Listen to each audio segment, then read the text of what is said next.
Hello and welcome to OverShadow ShadowCast. I'm Thomas Anderson. I'm joined by Tech Wizard Abigail Mowat. Hello. And our special guest for today, James Gray. Hello. So we'll just get straight into the first question, which is always, what have you been playing? James?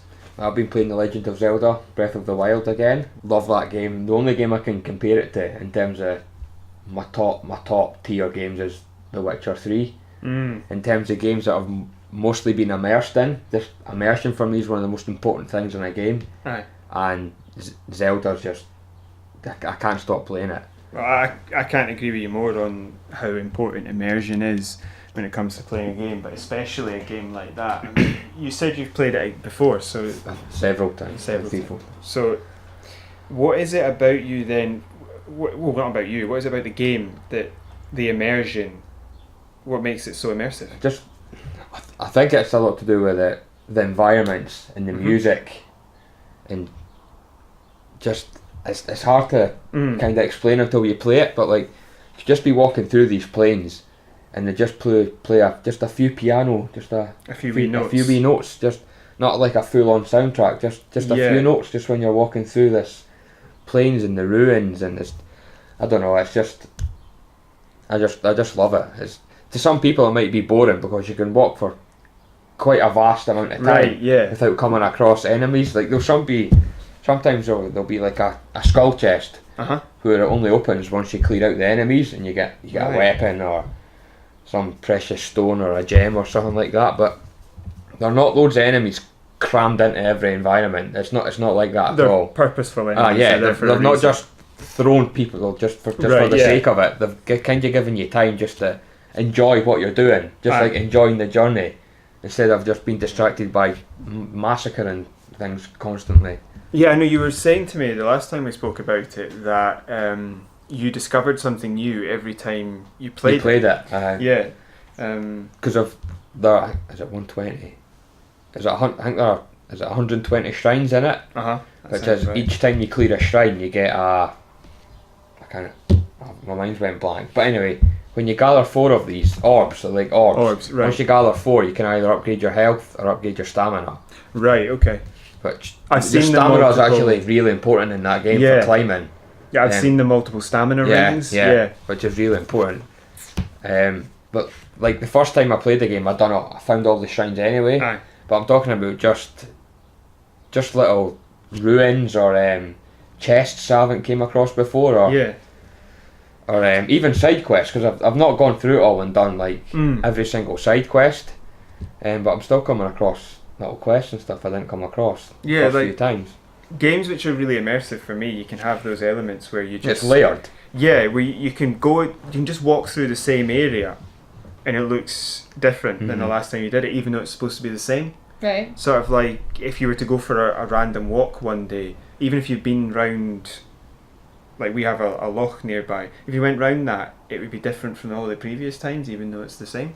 Yes. It's sort of just that little way the light hits something or the wind moves something. I was just going to say that about the weather as well in Zelda, like the weather effects. I mean, you could be coming across this ruin, it could be quite peaceful, the wind could be blowing the grass, or it could be a thunderstorm and it gives you a complete different view on the surroundings. And also you can get hit by lightning if you've got so you need to like unequip like metal your items. Shields or your sword or you won't get hit by lightning. It can help though, because it can hit enemies too. So if they're attacking you, it can hit them. Right. So is this? I take it then there must be weapons that aren't. Yeah, you've got like wooden, clubs and stuff as well. So you're forced to downgrade. Yeah, basically, pretty much. But it can be quite difficult if you're fighting a difficult enemy. But if he's got a shield or a metallic weapon, then he can get. How would you rate that game? Just if you were to try and explain, how would you describe it as a concept? But how would you actually rate it and compare it to previous Zelda games? I suppose the most famous one being Ocarina of Time. Because Ocarina of Time was kind of open world as well, but in a sense it was confined. Like it was open world, but like there were very specific areas that you had to go to. It wasn't really you can explore over here or you can explore over here. They were kind of just like there was a sort of open area. Yeah, like Hyrule was it Field? Is it Hyrule? Aye, Hyrule Field. There was kind of just like a go between to get to the different locations. Whereas in this, it's like saying it's giant is an understatement. The game is huge. I mean, It is massive. Yeah, it's from the gameplay footage I've seen, I think I've only ever seen the same sort of place twice if the person playing it was deliberately showing you the same area twice. There's loads of places to go. It can be, I heard that it can be a bit, is it quick to run through the story, or is it... You've got an option. I've never done the quick option. I mean, you've got the option right from the start to go right to Ganon's castle and try and kill him. Right. It has been done. Players have done it, but there's, in my opinion, there's not a point in doing that, because you're cutting out 99% of the game and just going straight for the jugular. So it's sort of like, do it when you feel ready to. Yeah, I mean, you can... There are 4... I'm not going to tell you everything. Let's just say there are like 4 guardians that you can... Aye. Which are like the dungeons. Right, so they're called divine beasts, which are like the dungeons in the game. Right. So if you clear they 4, they will help you and they weaken Ganon.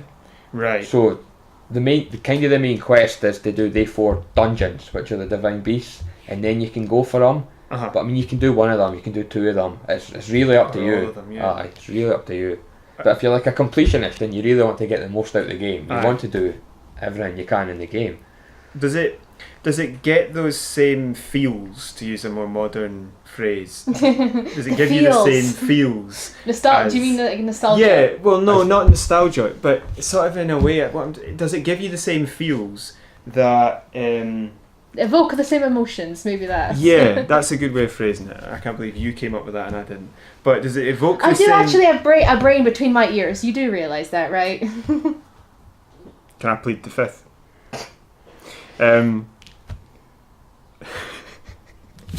Does it give you evoke the same emotions as Ocarina of Time did when you're playing it? It's hard.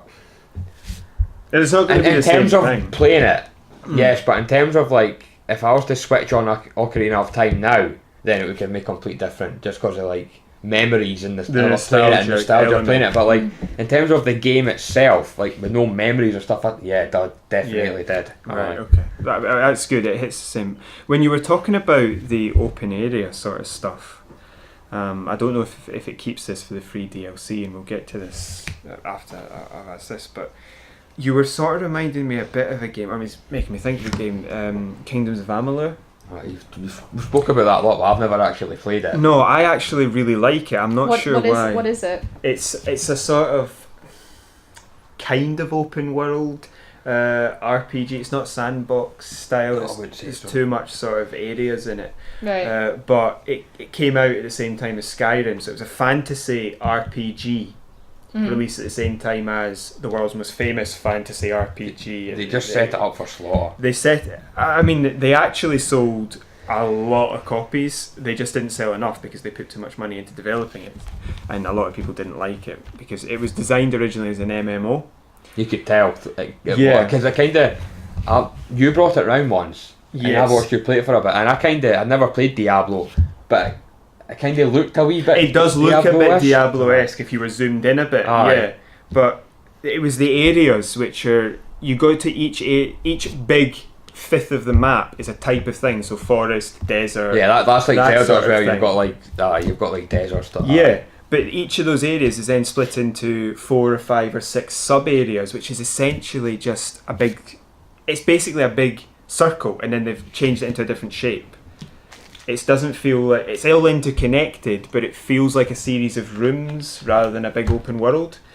And they just have enemies in there that are dotted around, and I don't know if they respawn or if it takes a long time for them to respawn. I think you can just kill them all, because you'd be able to unlock all the levels too easily if you could just farm the enemies. But one of the things that you were saying there that reminded me is that game feels a bit like, because it was originally an MMO, they've just dropped enemies in because it's mathematically to like level up and stuff. Exactly, grind. And that's sort of a bit of a problem because it's because they've changed it from an MMO to a single player. So they've just had to drop all these sorts of groups of enemies in, but it does feel a bit. Even the map areas feel a bit. I know what's happened here. It doesn't make it bad, but it's something that they didn't get 100% because they converted it from an MMO to first person. That company did go bust though, didn't they? Yeah, 3-8 Studios. EA not, was that EA not something to do with Kingdoms of Amalur? They might have been the publisher. Yeah, I think there's something like that. No, they were the publisher because there's Mass Effect DLC in it. But that was something that you reminded me of. That game. That was one of. I loved that game. But I will play it because you liked it a lot. So yeah. I will try it we'll be playing it on the site, so we'll just bring you in for that. But because it's not backpack, because you can't get the developers' permission because they're gone. I think the state of Rhode Island owns it. You could have stuck it on EA. Is it Access? Yeah, EA Access or something as well. But the development rights are all gone. Too lally. But the thing is as well, Team Bondi that done Ellie Noire, they also went. But I think Rockstar owns. Rockstar owns it and then gave it to them. That was the problem when it came to 3.8. They just used EA as the publisher. So I think it is the state of New Jersey that happens to own, or Rhode Island owns. I think it's Rhode Island owns it, but they can't find exactly who. So it's sort of gone. But that was just something you reminded me of. That's a good example of when enemies feel like they've just been dropped in for the sake of it. Whereas with Zelda, it doesn't look like that at all. It looks very specifically defined. Just reminded me about how he said MMO about respawning. The enemies in Zelda do respawn, but that's every time it's a blood moon. So yeah, a red moon, that. and then they respawn. But it's every few days or something. So there's a day-night cycle. Yeah, blood moon comes up specifically every few days. Yeah, every few days, and they all respawn. Right. Yeah, games. That's something we're going to be talking about in a while. That has a specific time cycle in it, and I do like when games try and do something like that. And it's not. There have been examples of where games haven't specifically done that, but it's sort of like mission-esque based. I think Assassin's Creed only ever changed to night when. For some of the earlier ones when it was supposed to be, but it didn't feel like it lacked a day-night cycle for some reason. That's tricked you. Yeah, but so I suppose the last question for Zelda then would be, as I said, there's 2 left, which is, did you do the DLC? I haven't played the DLC yet. So you get something even newer to play now. I will play the DLC. There are 2. Yes. The second one's obviously the larger one. That's got like a main dungeon in it. Aye. Freddy's got a main dungeon. The first one, I can't really remember. I've seen a bit of one of them where is one of them not on a strange island, and one of them is you lose all your one-hit kill. Yeah, a weapon You've got a weapon that you can kill them in one hit, but you are also your one-hit kill. Yeah. So it boils it right back to the very basic. But it looks quite interesting. I think I will get it. I think it's free. No, I think you need to. Are you sure? 'Cause it was free when it came out. One of them might be free, but like that main one, I know you need to. Maybe that one with the weapons free, but there's 2. I can't remember to be sure. I'll need to check. Yeah, but I do want to play them because I feel like if I don't play them, I'll not finish the game. But they snuck them out. It was about a year after the game came out. They just sort of released them and didn't tell anyone. They left a bit of a bad taste in people's mouth because as soon as they announced the game, like a lot of companies do, they released a season pass which no one knew anything about DLC or stuff. But it's like they're trying to get you to buy a season pass. It's very un-Nintendo like. Yeah, that was they never a bit do strange. Stuff like that.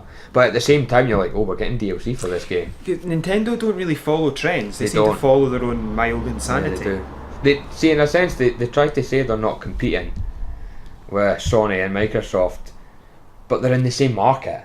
Like they're not competing with directly.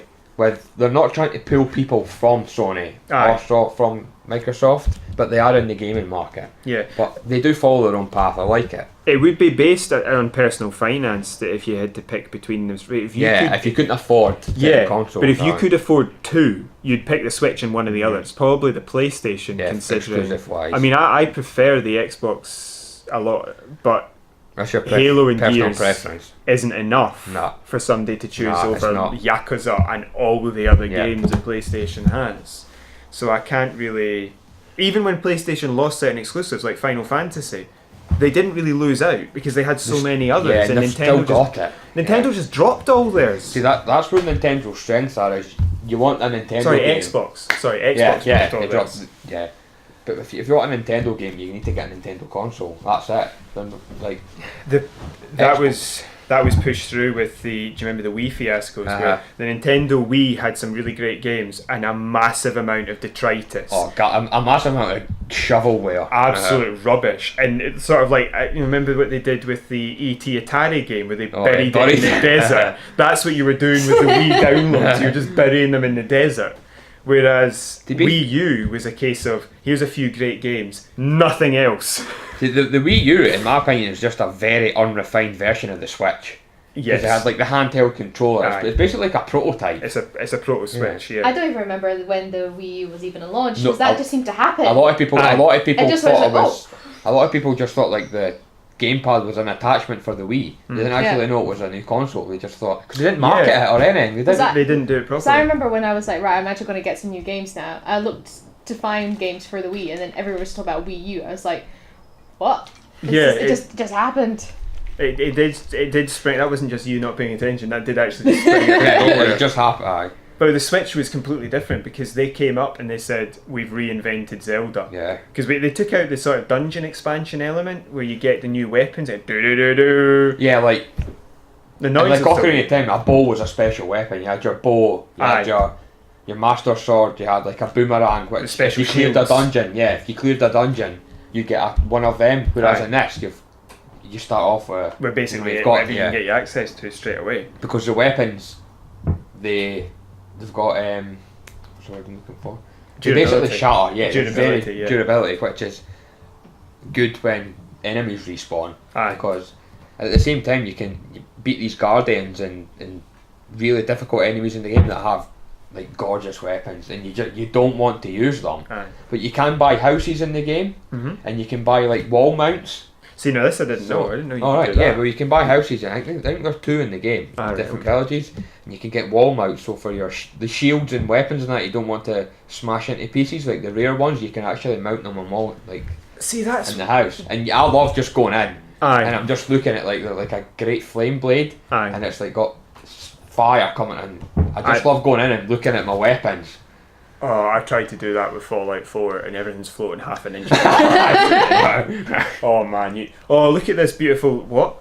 The plate's just falling over and then the gun's skulls falling on top out. of it. Exactly, it's all, then you crouch and look and you can see somebody behind because it's floating off the ground. It's just insane. It just doesn't work. But see, I like that. I think that's why the Switch worked as a better console, because when they announced it, they announced proper games and they did it properly. Like, they could have bigged up the house element like Fable did, and then Fable fell apart because it was a lie, basically. You had houses, you could buy them and you could do them up. I think we could do a full one of these on Fable. Exactly, because the whole idea of the first Fable was you can buy all the houses, and then they took it out and just put in special ones. Oh, Fable. Oh man. Fable. Should I just stay away from this? I have no idea what you're talking about. On a point of Fable, apparently Turn 10, Playground Games, who Microsoft just bought, that you've seen that Phil Spencer announced that they are now working on a new open world game, but we'll talk about that later. That was exactly what he said. I think they're making Fable. I think they are as well. It's Turn 10 of the people who do Forza. Yeah, exactly. Yeah. So, anyway, we'll see what happens with that in the future. Stuff like that. So cars in Fable now. You can buy all the houses. A Ferrari goes flying past. But it's pulled by horses. So, I would take it from what you said. You definitely recommend Zelda. Oh yeah. If you were to get a Switch and you had a game that you wanted to buy, get Zelda. I've been playing the Elder Scrolls Online, just faffing about on it really, just to see what it's like. That time you showed me when you came to mine, I was, but I in a sense I was like, it's too late for me to get into this now. Like, it's too late for me to start playing this, because it leaves a sour taste that, because you know how much I've been wanting an actual Elder Scrolls game, which we've got a trailer for now, which is now like 2020 or something. It's a next gen game, easy. But I was just bitter because they didn't actually start making it. That's interesting, because it means they'll have no Xbox One Elder Scroll, unless the Xbox One is not replaced before 2020, 2021. Definitely. Which I doubt. I think they're showing them next year. Yeah. I was surprised PlayStation didn't show this year, to be honest. I thought they might try and get the jump on Xbox, but because Xbox One spent so much time on the Xbox One X. But what I don't understand is there's no Elder Scrolls for the Xbox One X. Or the Xbox One. It is, that's quite interesting. considering the previous. But we do have Skyrim Microwave Edition. Yeah. And Calculator Edition. We could play Skyrim on probably. on the dictaphone, yeah. But they really released that game about 763 times. People love it, but incredible. There's a time where you need to move on now. Yeah, but I got into Elder Scrolls Online quite late. ESO for short.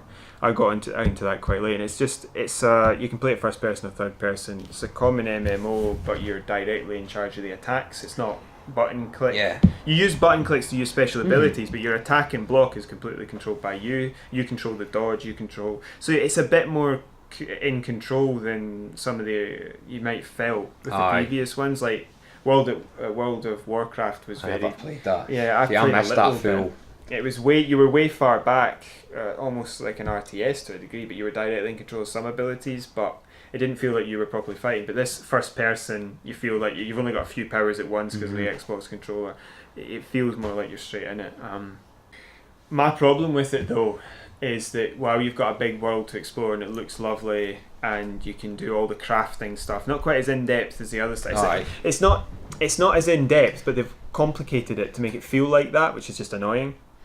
And you can have a lot of fun doing a lot of different stuff, and there's lots of quests and there's lots of different things. Free to play now, isn't it? It's free to play. That's good as well. You have to buy the DLC, but I haven't felt the need because there's a lot of stuff in it. The DLC though does include Thieves Guild and the Dark Brotherhood. See, that's annoyed me that there's not in it in the first place. Because that's the best stuff. But it's a bit insane. But the real problem for me, is the immersion element, because only once have I ever... The main quest line is quite good for this, but only once have I ever done any other quest and actually genuinely felt like I was taking part, like being sucked into it properly, whereas the rest of the time I felt very much like go here. See, that's the kind of thing about MMOs though. It doesn't get it properly at all. I don't think you can get... I mean, I might be wrong, like, say me and you started playing that game at the same time, probably have, well, I'd have an opinion on it, but you might have, a better opinion, because it's always, like, MMOs are always more fun to play when you've got if you get the right set of people and you play them, then it can be a lot more fun. I think Destiny's storyline for what was actually there was quite enjoyable, but it was by itself it was just utterly nonsense. It was nowhere near enough. It wasn't a story at all. Bungie have just what have they done? What's happened to them? Yeah, falling apart a bit there. But the storyline, and even when it comes to the solo factor with the storyline, you have to play that solo. That feels really well done. Because when you don't realise that when the Old Republic did it, you had to go through a giant coloured gate. Green if you could go through it, red if you couldn't. It was just a big light field, like a shield. Whereas with this, you just enter a door and it does the normal mechanic of changing you to load up next dungeon. Yeah, and then you're in. But you're the only one there, and it sort of slides that past. You don't particularly pick it up as a conscious effort. It's quite well done. But then they did everything else. See, that's the thing with Destiny, so you're supposed to be this guardian that saves everything, and you're walking about and there's 3 billion guardians. It's like you have 4 characters and you're supposed to be unique. It doesn't quite hit you as you're so important. Especially, I mean, I like the raid element, but I was never really able to do many, and I really like the strikes where you work with other people. But like with Bill Nye at the first game, where you go in and he says, "I could tell you how this all happened, but I won't." Why? Basically. That's the story. Why are you not telling me it? So that sort of... Please enter your credit card number. I shall continue. Please go to the grimoire and we will tell you the story that we're not telling you. That's another thing that really bugs me.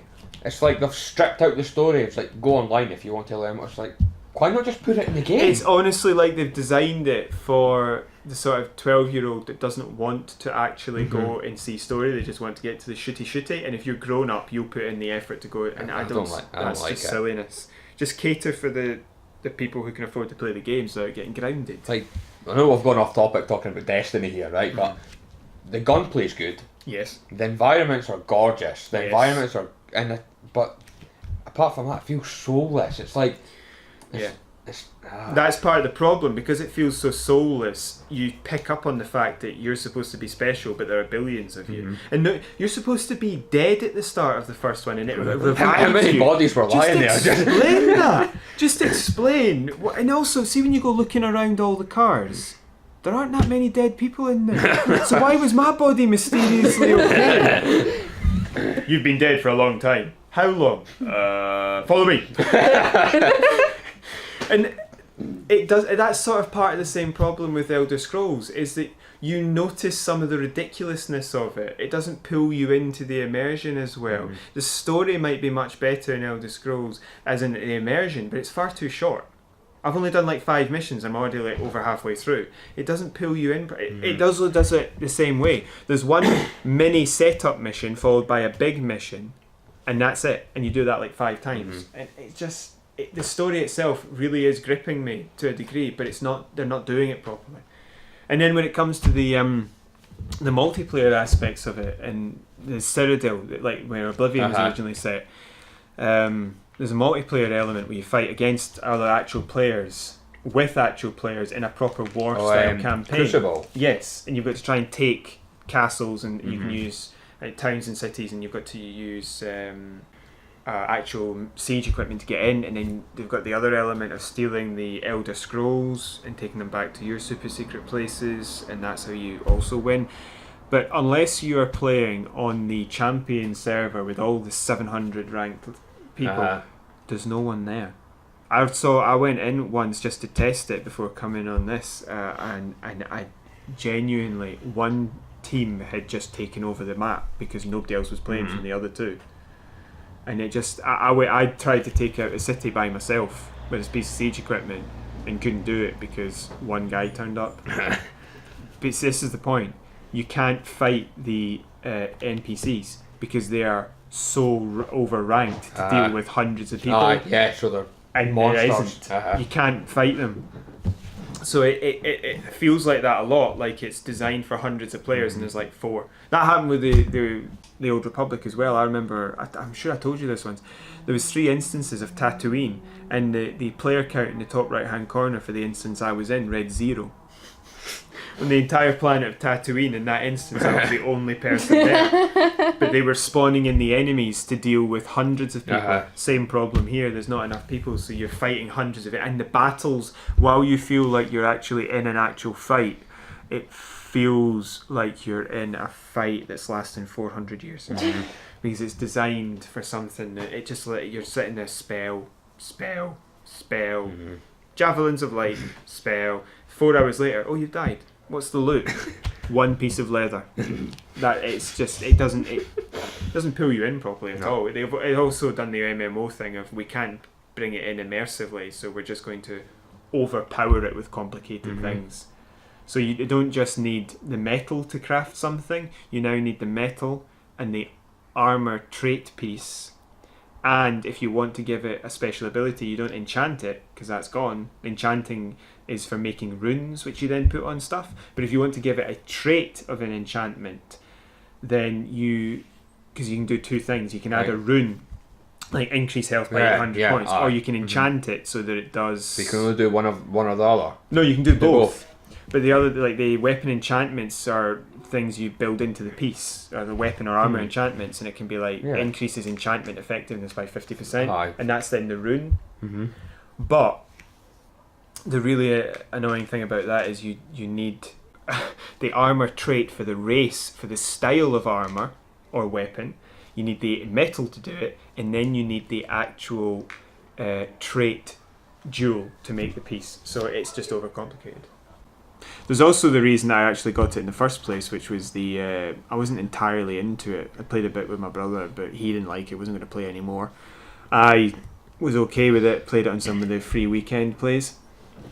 But the reason I actually got it was because of the music. I thought, okay, maybe there's something in this if they've bothered with this music. This music is really good. And then they changed the music when the Morrowind DLC came out, and then they changed it again when the Somerset Isle DLC came out to the actual DLC to try and get people to buy it. I was a wee bit annoyed at that. I can remember when that game first came out, and they were a collector's edition. I think it was, I can't remember, was it 80 100 quid, maybe even more than that. And if you bought it, you got a horse. Aye, a white if horse. you remember this, right? You got a horse. But if you didn't buy it, a horse was like 200 gold or something like that. It's 40,000 now. And like the bare minimum, you got like 1 piece of gold per quest or something like that. Oh, they had to revamp that, yeah. Because by the time I played it was 40 grand for a horse, but you got a couple of hundred for See, I can remember when it first came out, there was a massive uproar about that. Yeah. I remember as well that you couldn't pick any race with any pack, and you couldn't go human. Oh yeah. If you got the collector's edition, didn't you have a more pack of races? Aye. So you can't go the say for example the Dark Elves and join the I can only remember the Daggerfall because that's the one I'm in. Right, you couldn't go the one they weren't originally part of because it was 9 races split into 3, and then the humans sort of sitting in the middle. Right. You know, the Imperials, don't kill me, or the Romans to be more accurate. Pretty much. But yeah, that was all just stupid. I don't know why they did that. I mean, split them up and say you got to pick between them, but then don't give a special. Oh, but if you pay money, we'll change the entire point of the game. That's just nonsense. And it was still pay to play at that point. So they just annoyed everybody with that. And lo and behold, Fallout. What's it called? 76. 76. Yeah. Anyway. There are no more NPCs. Because NPCs were all the problem last time, weren't they? Anyway. Abigail, your turn. Well, I have been continuing my adventure into the grand world of Grand Theft Auto 3 on PS2. Woo! So, tell us a bit about it. Well, from what I can gather is I am playing as a guy who's just escaped from prison. Claude. Mm-hmm. And at the moment I'm just doing missions for random gangsters around the town. I think where I am now, I'm getting into a bit of a story because people are starting to know other people. I'm not just doing random missions anymore. So I think it starts with you breaking out. It's like a prison break. You break out of a van. Prison break, and I'm with somebody else. I don't know. I can't remember who else I was with. And then we just go to a garage, and apparently that evades all police authority whatsoever. No policeman things to look at this. That's classic GTA though. This one little garage, no one thinks to look there, even though I'm constantly going there. Like, you have 6 police stars and a tank chasing you down the street. Oh, paint spray. Change the colour of my car. Excellent. Like South Park police. Wasn't that car red? That must not be them. Not to see you. Yeah. And then I'm doing jobs for, I can't remember the name of the guy, somewhere in the red light district. Mm-hmm. Yep.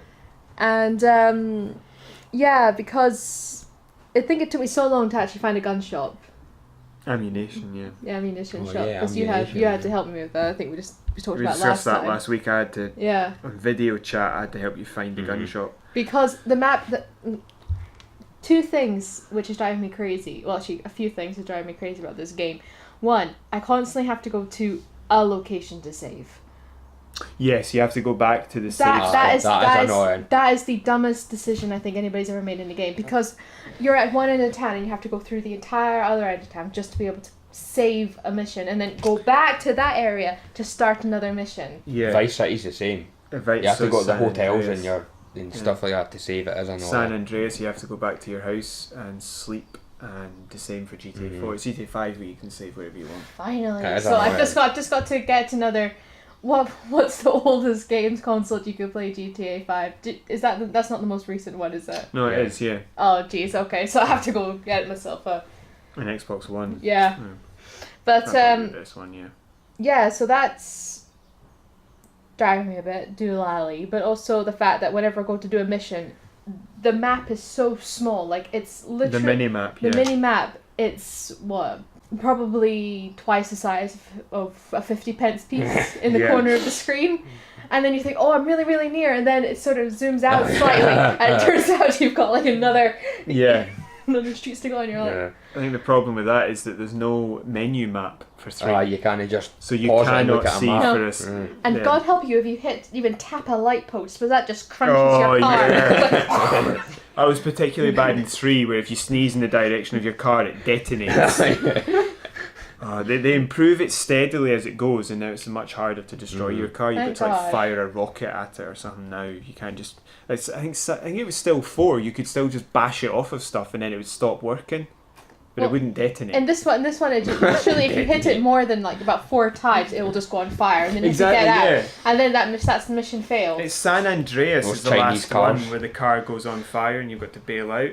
With 4, the car just won't start. Mm-hmm. And then with 5, I've not actually had a car. Because 4, it's like black smoke at first, and then you need to get out, and then does it not go on fire, and eventually it blows. Yeah, there's black in GTA 3. It goes. You lose the hood, then there's black smoke, and then eventually it just catches nuclear fire. explosion. And then you're legging it for... San Andreas, GTA 4 I did white smoke. No, not GTA 4, GTA Vice City I did white smoke before black smoke. Oh yeah, you did. You had the white. But you could still drive it. Oh yeah. Even with the black smoke coming out. It's when I can still drive it. You can still drive it when it's on fire, and then it explodes. Which is what I discovered last night when I was playing it, which drove me, again, nuts, because I was trying to complete a mission, and literally I just parked into the garage, and it exploded, and then that was the mission failed. I had to do it again, and I'd forgotten to save the mission before that, so I had to redo 2 missions. Well, you didn't have to, didn't you? Because once you wasted, you come back out, don't you? Yeah, but then I have to go find the blooming gun shops again and go get the guns. Yeah, right, so I was restarting it, I don't know how many times. Right, okay. Yeah, I get you. If you can't find the gun shop, it's better to just load it back up once you've got them. Aye. Yeah. But, yeah, I remember that. Yes, I think that's all the negatives I think I have for that. I think do you have any positives? Yeah, the fact that you can just basically run random people over and nobody cares. Yeah, I'm not entirely sure that's a positive. No, it's just that the police aren't after you because it's so difficult to control it. You're constantly running into people. You don't mean to, but you're like, whoops. Oh right, I get what you mean. It's like having stress streams. It's like when you have those stress streams when you're learning to drive, and you just have like these nightmares where you're just parking into everybody. Yeah, I know what you mean. It does get better with 5. I found the driving should have been fluid by 4, but they made a really stupid decision with 4. It's quite arcadey. Where they put the camera behind the driver's seat and not the middle of the car. Oh no. So because you don't have the driver's perspective of the road, it's the driver's perspective of the car if he was like a ghost floating behind it. I just kept ramming into stuff on the other side of the road because you can't quite tell where you are because you don't have the ability to just look to the right or left to see where you are. Aye. So it's not... It's like anything with first person perspective where you're viewing anything as the actual character. I don't like. I like to be able to see where my character's going. I don't like to... Well, this isn't first person. This is third person behind the car. But even that, it's behind the driver. So the car is slightly shifted to the right and you just don't... your brain just says, no, this isn't right. So they changed it back for 5. Yeah. And you will have to get used to first person because GTA 5 is way better in first person. No. It's way better. No. I didn't even play it in first person. Yeah. Some people just didn't remember that was there. So I'm looking forward to getting some sort of proper narrative story from this. Because I think you said that there is eventually a story. There is a better one, and the following games have more story as you go, with the exception of... A lot of people said they liked 4 and they liked the character, but for me it was just a case of random Serbian man who doesn't seem to know what he's doing. You didn't care about him. You didn't really give a crap. Just mention the actual war he's in. Just mention the war he's actually in. The Kosovo engagement. So just mention that and let people get into it a bit more. Don't just suddenly bring up a gay guy at the end who was apparently in his unit, and then whenever they talk about the war it's always, the war, it was so terrible, there were bad people. There were explosions and we did nasty things to the other guys. Who were the other guys? The people that weren't us that were in the war. You didn't care. You just got angry at all this nonsense. I think I'm going to give it another shot or so. And no pun intended. Yeah. But if you could fire a gun, it would be a pun. If it gets to the point where I'm playing it for 2 hours and making no progress, I think I'm just going to take a break from it for a fair bit. Well, I think that what we were hoping to do is we'd have a weekly update from you to GTA 3. Yeah. So that fits. I'll let you know. I'll let you know if I decide I'm not doing it this week. That's fine. I'll just play 2 games. Screw it. I'm going to do something else. We're going to go into the news now, and there's a bit of an update for Forza 4, which is that, first of all, it's out on October the 11th for Xbox One and PC. Forza Horizon 4 is mostly set in England, from the Cotswolds, which I think is just north of London. If you were to draw a line across, that line would end up just north of London. All the way up to just above Edinburgh, and it also includes a large section of Wales. Now, my original opinion or belief from what I'd seen was that it was mostly in Scotland. Mm-hmm. Now, what I've seen, it has been. Yes, but that's because the Scottish bit is the best bit. Well. And what I don't understand is why they...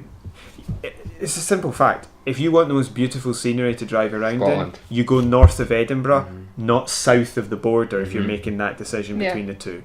Because they seem to have cut out the best bits of Scotland, really, when it comes to driving. I mean, the North 500, I think it's called, is north of Edinburgh. It's a driving road. Why have you cut it out? It doesn't make any sense. But I think it's the same thing that was said last time.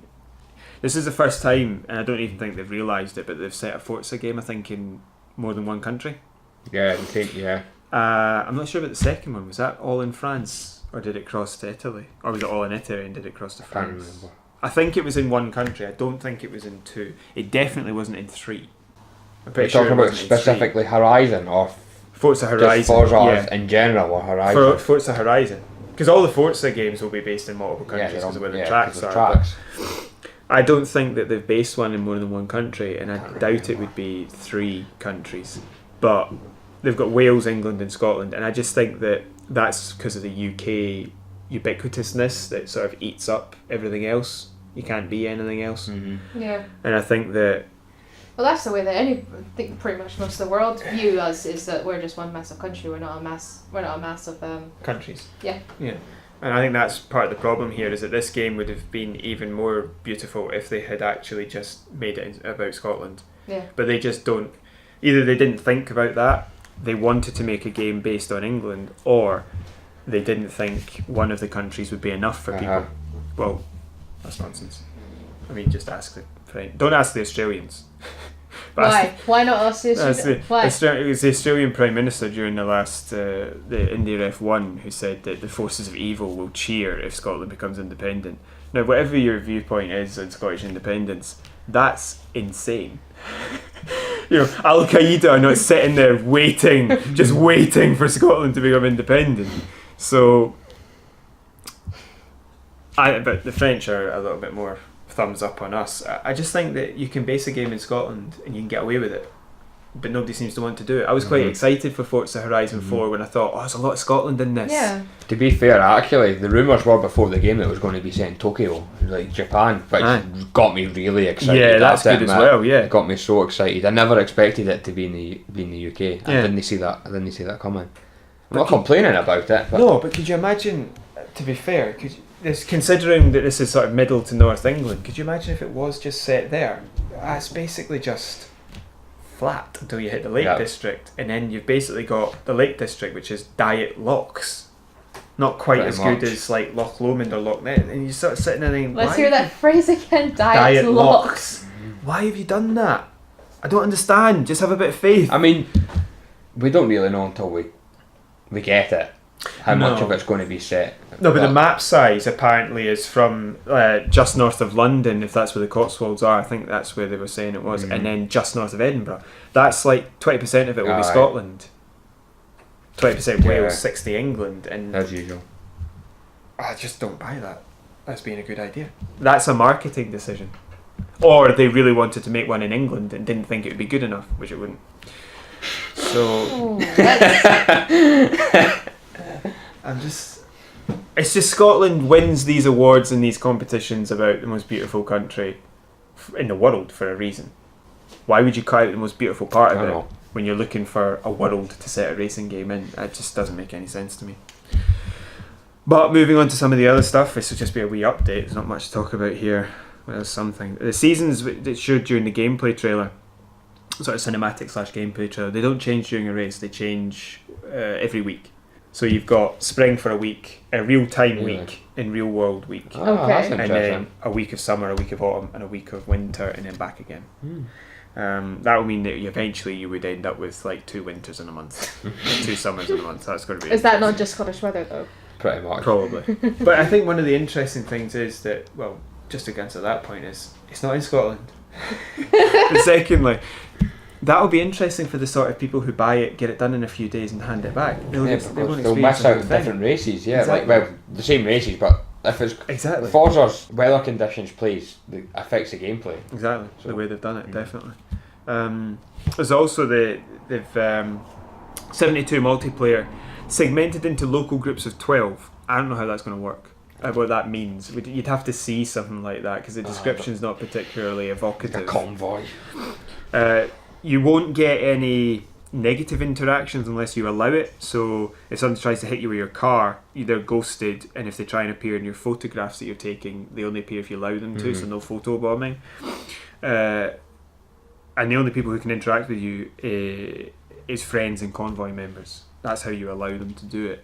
You can buy property in the game, including Edinburgh Castle, which sort of annoyed me a bit, to be honest. You can't buy that really from that should have been Historic Scotland not run that. I mean, I don't even think it's the Scottish Government. I think Historic Scotland run that, and I'm not sure if they're actually empowered to sell it, so I don't know where I'm trying to think of the phrase I'm looking for, but it sort of like devalues the whole aspect of Scotland and Edinburgh Castle Could you imagine if they set this in America and you could buy the Capitol building, or you could buy the Washington Monument or the White House? Or imagine if you could buy Houses of Parliament. Exactly. It wouldn't go down well. Yeah. It angers me a little bit that they've sort of just kind of taken the mick out of, I think, Edinburgh Castle. But do what with it? Just use it as a giant car garage. Yeah, that's all it's for if you buy it.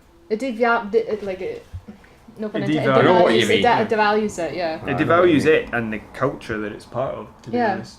I don't agree with being able to buy that at all. When it comes to the actual game, it's 4K or 60 frames per second if you play it on Xbox One X. On the X.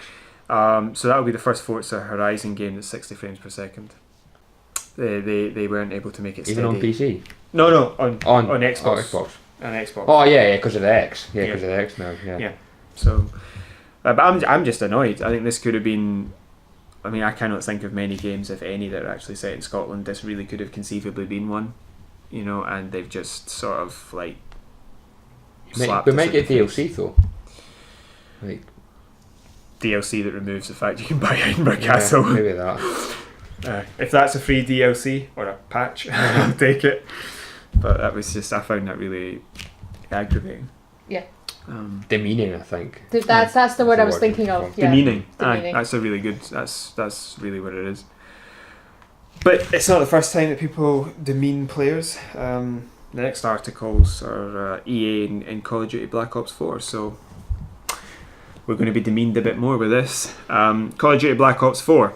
Now, you played World War II, didn't you? Or did you end up changing your mind and not getting it? Oh, no, never. I never you never got it? That was the one just there, wasn't it, last year? Nah, I never got it. Yeah, I was never going to get that because it just looked nonsense. The storyline for that was basically just recycled movies, and I said it in the last week's podcast, the ShadowCast, that this could easily have been an amazing story that nobody had ever seen before, because there's loads of stories there about the war that aren't told.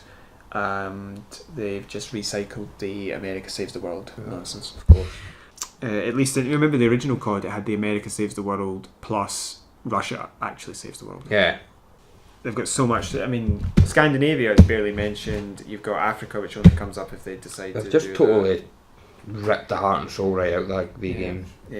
I find it just really insulting, because the original games were really a way of learning something about the original wars. Yeah, it was. If you were a kid. Uh-huh.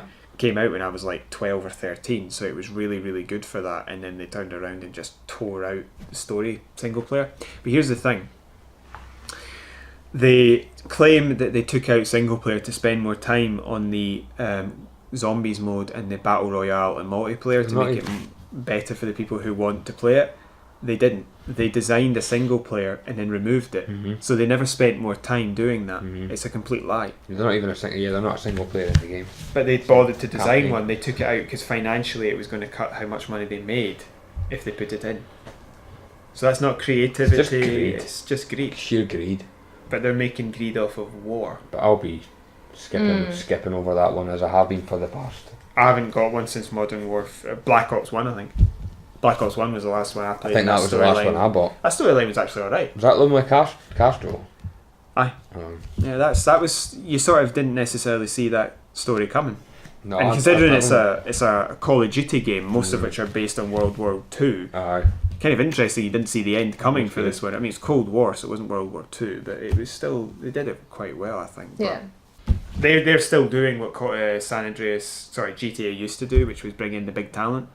Was it this one or the last one where they got Ving Rhames and David Tennant for the Zombies mode story? Honestly, just don't bring in big talent, hire small people, and then make an actual story that people care about. And if 12-year-olds don't buy it, they're catering towards. Exactly. They're catering towards the kind of people who will play it as a mild hobby, not as an actual interest. So it's just annoying. The thing is, they're charging full price for half a game as usual. It's not got a single. We'll see how many microtransactions are attached to that game when that comes out. Well, when it comes to microtransactions, apparently what they've done here is that they've sealed it, all the map packs behind the season pass. You can't buy individual map packs; you have to buy the whole season pass. And apparently, so you need to have the season pass, otherwise you're. Well, you can play what it comes out with, but they always add more. And see, this is the point: is that games have stopped doing that because it splits the player base, and meaning that it doesn't work for anybody. So they stopped doing map packs that you had to buy, and now they're bringing them back in because they know full well. They're also bringing in loot boxes. Apparently, are coming as well. Of course, they are. They know that the only people who are going to buy this game are the people who will shell out. They're not. See, they've split the player base into people who will pay for everything and people who are not going to go anywhere near the game at all. So they can afford to bring it back in. Which I think is just, in comparison to something like Rainbow Six Siege, Ubisoft looked after their player base, and that's why they built it into something that's had 35 million players and has esports competitions all over the world. Yeah, you've got the hardcore. They actually looked after their fan base there. Even though I'm not very appreciative of many aspects of that game, they did bother to look after their fan base, whereas Activision here, I think it is with Black Ops 4, it's just all over them. Apparently, the game was originally designed to be like Overwatch, and then it got tanked by the sort of like YouTuber community who were invited specifically to play it. Really? You know, the people who do all the gameplay expose just before the game comes out, but don't do anything else. And apparently they didn't like it, so they changed everything to cater to them, because those people and their fans are the ones who will pay for everything. Pretty much, because they advertise it for free and get paid hundreds of thousands, and then all the little children that watch their channels run out and... Well, I think the greatest example for Call of Duty and Activision doing something like this is when they remastered the original Modern Warfare and then stuck it behind Infinite Warfare because they didn't think Infinite Warfare was good enough. Yeah, it was like a collector's edition or something. You had to pay like 70 quid to get the two games. And they told everyone, we will not be releasing this game on its own, and then like a year later they released it by itself.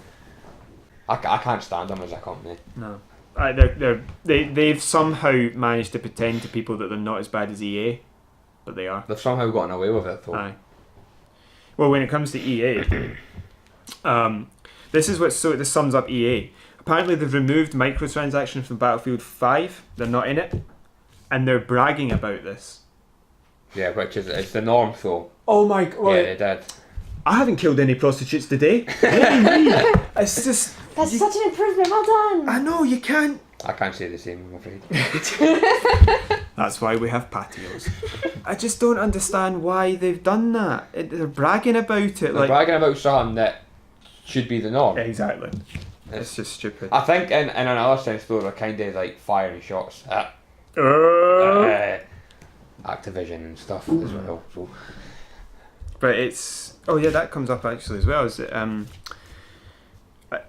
they've removed it from Battlefield 5, but EA will still continue to function the way they always have, as long as FIFA and Madden are still there, because they're the ones where they sell the packs for the FIFA Ultimate Team and the Madden Ultimate Team, so they're going to keep selling those packs. That's what brings in a huge amount of money. Yeah. Those the loot box style packs, and they're going to... But they've recently been bragging that what they're going to do is they're going to give you the odds chances for the chances of getting players. And you're sitting thinking, well, it's sort of like with Halo 5 cards, which I decided last week for me were on the line. Yeah, I listened to it. Aye.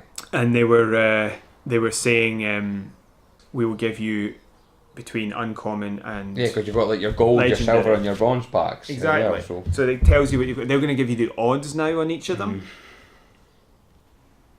That doesn't change It's anything. not going to change kids from buying them and what. It's the same If a thing. kid says they've got a 10% chance of getting Ronaldo, 5%, 40%, they're going to buy it. That's going to pull them in a bit more. If anything, it's going to make them buy 5 or 6 of them. Exactly, rather than just one. Aye. Oh, I've got a 20% chance of getting Messi or Ronaldo. So If I'll I buy buy 5. 5, And then you don't get it because that's not how probability really works. I think also you've got to look at EA are being. I mean, last year they got ripped apart by other developers and publishers, similarly to the way, if you remember when the Xbox One tried to do its DRM stuff, yeah. and then PlayStation just this is how you share games. Just exactly handed the guy a it game. just came straight out on stage and be ripped fair, them for it. Microsoft they set themselves up for stuff like that. No, They that just was left just- themselves. And an then open wound. you saw. Thankfully, there are less people like this, but what you have to describe as being Xbox, unfortunately, fanboys and girls, where they said, but this is the way they'll have to do it in future, and people are just not happy about it, and so we'll have to get round to this way of doing it. No, we don't. If people aren't happy about it, we don't have to do it this way, because you're mercantile capitalism. Mm-hmm. You have to listen to what we are saying, or we don't buy. Pretty much. So it's not going to work. And I think Battlefront 2 did show that they can't get away with this anymore. Well, with Battlefront 2, the Netherlands have joined Belgium and states in America in looking into whether or not EA loot boxes are gambling. So that's pretty bad, and it's leading Disney to actually decide Seen whether that? or not. They let them keep the rights to the Star Wars. I've seen that. But one of the things that really signals that they're not going to do anything I'm interested in for a long time, EA, is that they're not working with Amy Hennig anymore, and she was working on a Uncharted style Star Wars game. I think it might have been a bit about Boba Fett or something like that. Oh yeah, what was it called? I don't think this is Star Wars 1313. I think this was a different Another one. Yeah, and they got rid of that as well. And EA are the ones who canned Star Wars 1313 in the first place. It wasn't Disney. They said that announced at E3. It wasn't even an announcement. I can't remember the guy's name. Whoever was it Titanfall? Can you remember? They announced they're working on a new Star Wars game. Yes, that's who. They just zoomed in on his face when he was sitting on a chair. I've got it written down here. It is. Hold on. Respawn Entertainment. Respawn, that's it. Yeah, and they made Titanfall, and they're developing Star Wars Jedi: The Fallen Order. Set after episode 3, it's most likely going to be multiplayer with loot boxes. I'm not particularly interested. To be fair though, Titanfall 2, I haven't played it, but it got a lot of praise. Apparently it's a very good game. The single player. Oh no, it looks really good. And the single player, I want to play it. I think it was underrated. You can get it very cheaply. Yeah, it was underrated, the single player. But I think one of the best things that I've heard about it is with BioWare. Is that BioWare are not involved in making any Star Wars single player games, and that is bad because we were wanting KOTOR 3. Or Mass Effect, or Dragon Age. They are making Dragon Age, the 4th one, and if that goes well, it sounds like BioWare developers, this is something that I've written here, are wanting to make a Mass Effect game, and they're saying, we can't wait to get back into it. Was it today I seen on Facebook that the developers were saying that not to worry, that the Mass Effect franchise isn't dead? Yeah. I sort of buy that, because if BioWare get themselves enough credibility with Dragon Age, there'll be enough shouting for a next Mass Effect. And even though EA are the what's it called? They're the studio killer. I think they Dead Space, for example. Exactly, with Visceral Games, but they will pull Mass Effect back if they think it'll get them money. Because even Mass Effect Andromeda, which was a massive failure as a game, made a huge financial profit. So they'll bring that back. I love Dragon Age. Did you play Inquisition? I haven't played it yet, no. You need to play it. I'm going to play it. Really good. But that's it for the news. So you had some questions you were going to ask? Yeah. So as Tommy well knows, I am a novice gamer. I was wondering, do you guys have any recommendations on a games console I should get a new one? One that it's not a PS2 or a Nintendo Wii. And also, what game series do you think I should get into? So this section basically is You know what I'm going to say? Yeah, me and whoever else happens to be here, James, today, will answer any questions that Abigail has.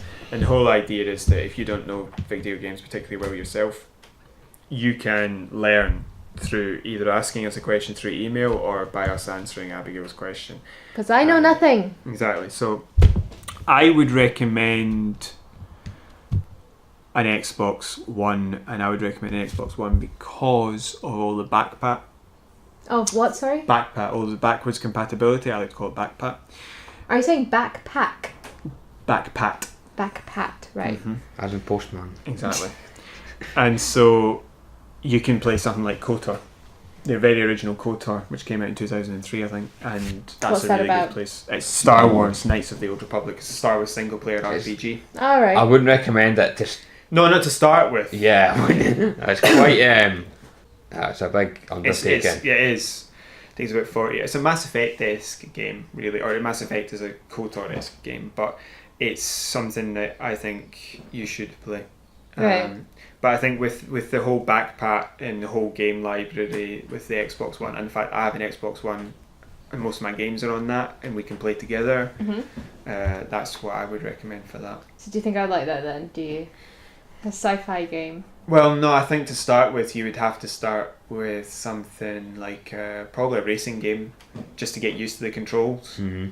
Forza. Yeah, something like that. Maybe Because Forza's track racing, so... Exactly, yeah. Or you could try maybe the Master Chief Collection, because it's a shooter, but it's mission based, so you're gonna get sniped by 500 miles away because you're in an open Unless world. you play on Legendary. Exactly, yeah.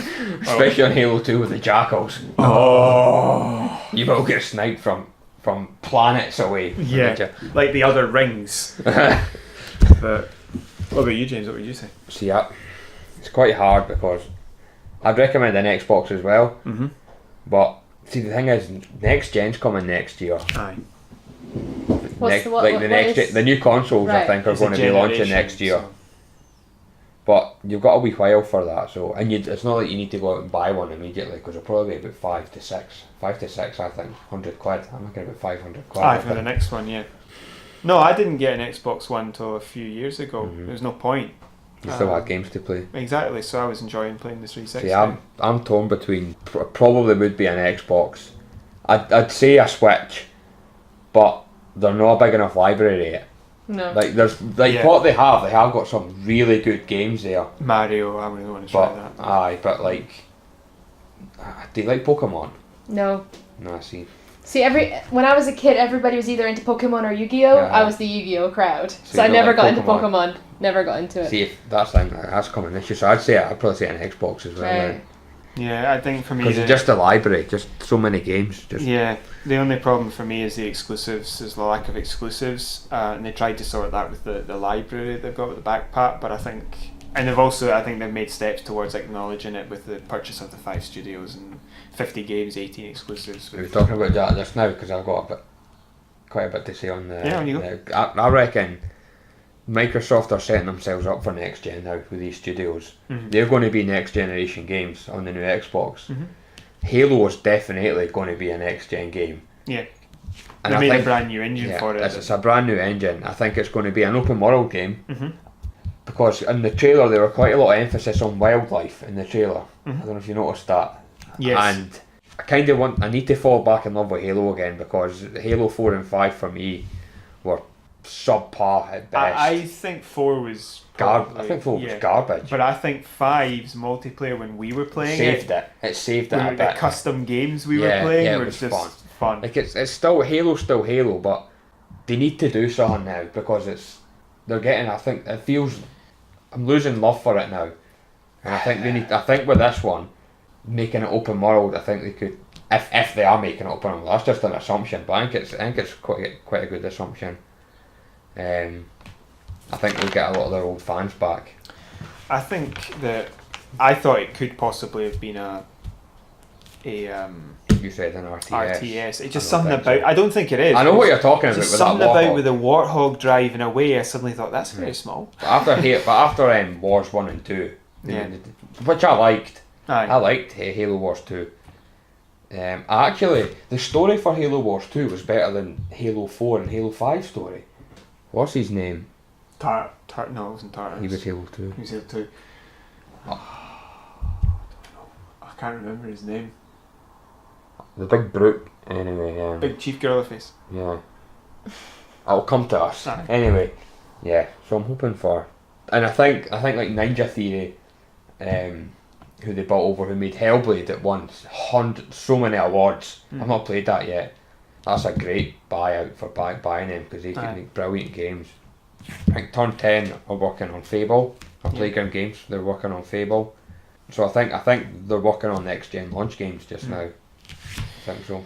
I think Xbox is sort of. They need to come out next gen. Yeah. Flying. But they're just nicking that win, whether it's this gen or the next gen. They're just, when it comes to advising you on which console to get, I think they're just getting it. Because I'm looking to get a console before the end of the year, definitely. Just now, I wouldn't say Xbox. I think PlayStation this gen of. Oh no! Sorry, they've won the console war inverted commas for this, but I'm talking about advising. All right. Because the game library, in terms of this, right. Because the point being that if you wanted a console, it is slightly better to go with a bigger game library that you can play from, but also you've got last gen as well and the 360 games. But you've also, you can even go to gen. Because 4. I think you told me that with PlayStation you can't play old games after Was it PS3 or PS4? PS3 had backwards compatibility to a degree, but 4 just abandoned the concept completely. Because that's why I quite like keeping hold of my PS2, because there's games I had on PS1 and PS2 which I really love playing. But I think it's also the fact that I have a lot of games that we would play playing probably together. Halo games. So there's a reason why you're telling me Xbox. Well, exactly. That's the point. Is that you have an Arturia. But you've got somebody that you can play with who has that console. Those games, and I think that's a big part of learning how to play games is playing them with other people, because you'll learn from them. Yeah. So that would be the advice. I think. Play Fable Anniversary. Fable Anniversary. And I will probably learn at some point what all that means. What those words mean. Fable, I know what Fable means, and I know what anniversary means, but they're retelling the same story. That's exactly what it is. So. What's the DLC? Because I've heard you guys talk about this quite a bit in MMOs. Because I've been nodding and saying but I don't actually know what they mean. Well, an MMO just is a massively multiplayer online, and then it's RPG, role-playing game. Yeah, and I know RPG. So you play a role-playing game in a world with loads of other actual people rather than. The best way to sum that up is Warcraft. World of Warcraft. World of Warcraft is the epitome. Which I did actually buy years ago. I bought it because it was on sale, and I didn't realise you'd have to pay a monthly subscription. So I was like, that's where they get you. That's where they. I know. I didn't bother with that. I played the free trial and I just left it. But that's what an MMO is. You're just basically playing a role-playing game. It can be any sort of setting at all, really. But you're playing it with other actual people as well as non-player characters. Okay. So that's it. What DLC? DLC is downloadable content. So like attachments. Yeah. Yeah. Like what is it? Mods or something like that. They're sort of similar to it. Yeah. So it's just extra bits for a game that you can buy to play as well. So sometimes it's items, sometimes it's characters, sometimes it's outfits, and sometimes it's actual story or side missions or weapons. So it's all different stuff. And The Witcher 3 case, full new games. Yeah, basically The Witcher 3 was 2 extra games for you. But so how did you guys actually get into gaming? Because this seems to be like either you were or you weren't as a kid. So. Well, I have to answer this one quickly, I think, because we will be here for about 4 hours. If we don't limit ourselves to about a minute, I think we'll. Yeah, hopefully just a minute, a quick recap. For me, it was just as I think I said in the welcome video, I might have skipped this bit, but my dad and mum for Christmas, I think it was 1997, might have been 98, but I think it was 7. They bought me a Nintendo with Zelda and Super Mario and an F1 game. A Grand Prix game, and my dad spent time, he set it up, gave me the controller, and I played, and that was it. I just wanted to play some more. Right. See, mine was Nintendo 64 as well, but I can remember watching my brother play Mario 64, and then that's when I started playing it. Yeah. So basically it's Super Mario 64. That's pretty much. Ocarina of Time, for us at that age, was a bit too no, it was too much. Quite complex, for. But Super Mario was just a bounce. Pretty much. But everybody loves Mario. Yeah, but that leads us on to the next section actually, which is about it's a discussion with us regarding the possible re-release of an N64 Mini. And what games would you put in it? Well, see, I've heard N64 Mini, but also they've been trademarking a lot of the GameCube titles as well. So I don't know if this is Virtual Console on the Switch. or actual mini con. Anyway, but if we're talking about if they actually did make one, so I put Mario Kart on it. Obviously, Mario 64. It had to have Ocarina of Time. It has to, yeah. Perfect Dark. Yes. First Perfect Dark. I'd have Donkey Kong personally. Yeah, I'd have Donkey Kong. Good. I'd have Diddy Kong Racing. Yes. I'd have Turok on it, but I love Turok. I don't know if they'd put it on it. I think Turok is quite iconic. It's a cult thing, but it would be worthwhile being on. Definitely, but I don't know because of rights, because Microsoft own Rare now. I'd have GoldenEye on it, but I don't know if that would be allowed because Microsoft own Rare. But apparently, Rare split in two. Aye. So, what was that new game? That ukulele game? Yeah. I think some of them were old Rare devs that worked on that. They were, yeah. Banjo and Kazooie, that will probably be on it. But I think, I don't know who owns it, but GoldenEye would need to be on it. I think GoldenEye will be. I think they'll find a way of putting that on it. If that came out, even if it was, it won't be more than £100, but if that would be the max price, but I'd still get that. Yeah. So I like the idea of it. That's really, really, really because good. At the moment, what was that? I've forgotten what it's called now. Got the SNES Mini. Yeah, SNES Mini. You bought an actual SNES, I actually bought an actual SNES, an original SNES. And 2 games, and I can't remember, like, what, FIFA 96, I think, or FIFA 98. It was FIFA 96, and it was not Mortal Kombat. Virtua Fighter. I remember the games. But we didn't enjoy those, so. We did, yeah. Pokemon Stadium. Pokemon Snap. Could you put Pokemon Stadium in without the thingy cartridge for the... That was for the... Pokemon Blue and all that jazz. Yeah, so you if they installed all the necessary stuff, you could just, with the way hard drives are today, they could install Pokemon on it, you could just play Pokemon as well. But there's so many N64 games you could shove on that. Really, really good. So I like the idea of like buying something that has preloaded with loads of different kinds of games, so you just don't get bored. Yeah. Well, not so much get bored, but you get. Well, you kind of get that sort of to a degree now. With if you're on Xbox Live Gold or if you're PlayStation Network membership, then this is not something you have to pay a monthly subscription to. It's you just pay a lump sum and then that's it. Right. Okay. Fair enough. It's like we had handheld games, so like Game Boy and all this kind of stuff, and my sister got some sort of Mario game and things like that, and it had like different levels, but it was a bunch of different games. Literally would fight over this thing because it was so entertaining, because you don't get bored. Because if you do, you just switch to something else that's already there. That's one of the problems with a new console, is it has to have good exclusives and you've got to buy a good bundle, otherwise you're sitting there with one game to play. PlayStation exclusive Bundaroo. I mean, it's one of the things that... why? I know it wasn't brilliant, but it really had potential, and I'm a bit upset as to why they didn't make a... Rise Son of Rome 2. Yeah, I like that game. I thought that was I really liked that game. Doesn't have to be a sequel or direct story sequel. It could just have been set in the same universe. I really liked that. The kill move. Oh, I really did like that game. That was worthy of expansion for me. I don't know why they Who didn't made go back to it. It was Crytek, wasn't it? No. Was it Crytek? I can't remember. That sort of partially rings a bell, but I don't know if they made that. I think they made a release launch game, but I don't know if it was that one. I think it might have been. I can't remember. I think it was because of the graphical quality. The graphics were amazing. Absolutely. Even to this day, one of the best games. That's how far ahead they were, yeah. Right, so for some of the E3 roundup, we were speaking about Nintendo. We'll lead straight into some of the Nintendo games. Yeah. Demon X Machina. Now, I only personally saw the press release stuff for that, and I laughed my head off for about 10 minutes straight, because it was just a tiny robot fighting a massive robot, and they went boom, boom, boom, boom, boom, boom, all that sort of, this is really important, oh my god, this is so important, oh, what's going to happen here, and like like a Michael Bay trailer. Yeah, but then they just put up Nintendo and moved to the next thing, and I just laughed my head off, like, can you give me some context here? I did watch the gameplay trailer, and it did look quite fun. Yep. So they showed you were on this planet and there were little tanks and stuff, so you're destroying them, but you're also get attacked by other mechs. So I think they had like elite mechs, lower level mechs and stuff, and once you blow them up you can you can use their weapons.